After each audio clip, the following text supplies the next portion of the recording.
నరేంద్ర వర్మ గారికి ఎందుకు కొట్టాలనుకుంటున్నారు? ప్రతి ముసలామికి కూడా ఇంటి ముందుకు తీసుకొచ్చి మంచినీళ్ళు అందిస్తున్నాడు. 60 ఊళ్ళకి 5 రూపాయలకి 20 లీటర్ల క్యాన్ ఇంటి ముందుకు వచ్చి సప్లై చేస్తున్నాడు. 60 గ్రామాలు మళ్ళీ మున్సిపాలిటీ, బావట్ల మున్సిపాలిటీ. ఇంకా అంతకంటే కావాల్సిందేమో.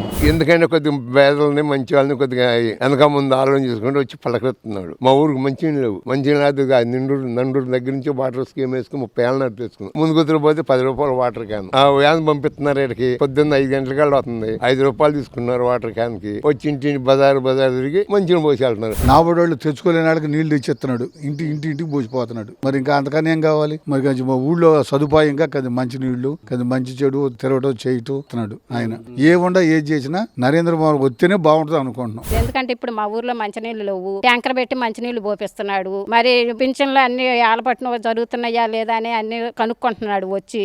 అంటే పనులు చేస్తాడని నమ్మకం ఉంది ఆయన మీద. ఆయన మంచితనం, ఆయన బాగా మాట్లాడతాడు.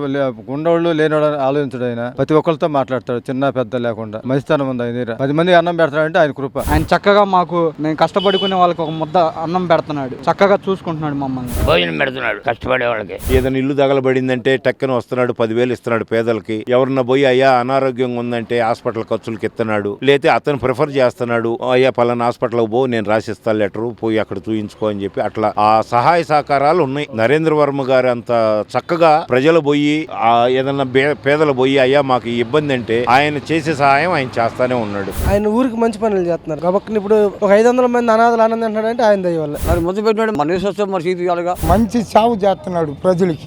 ప్రజలకు పని చేస్తున్నాడు. వర్మ గారు అంటే సేవా పథకాలు అవన్నీ కరెక్ట్గా ఉంటున్నాయి. మాకు వాటర్ పోస్తున్నాడు, అది ఒకటి. గుడిపూడి ఇది కాలువ ప్రాబ్లం అని అంటే ఒక 50,000 ఎంత సొంత డబ్బులు పెట్టి చేపించాడు. 50,000 అవని 1,00,000 అవని ఎంత అన్నా కానీ మీరు చేపియండి ముందలని. అట్ట వచ్చి రైతులను ఆదుకునే పరిధిగా కానీ ఒక రేపేదన్న పరిస్థితి అయితే ఆయనే చూస్తాడు. కానీ ఇప్పుడు మా ఊరు మంచినీళ్లు నండూరు నుంచి వస్తున్నాయి, కొంచెం ఉప్పు నీళ్ళు అయినాయి. ఇట్ట బాధ అన్న తీసుకొచ్చి ఊళ్ళో పోస్తున్నారు.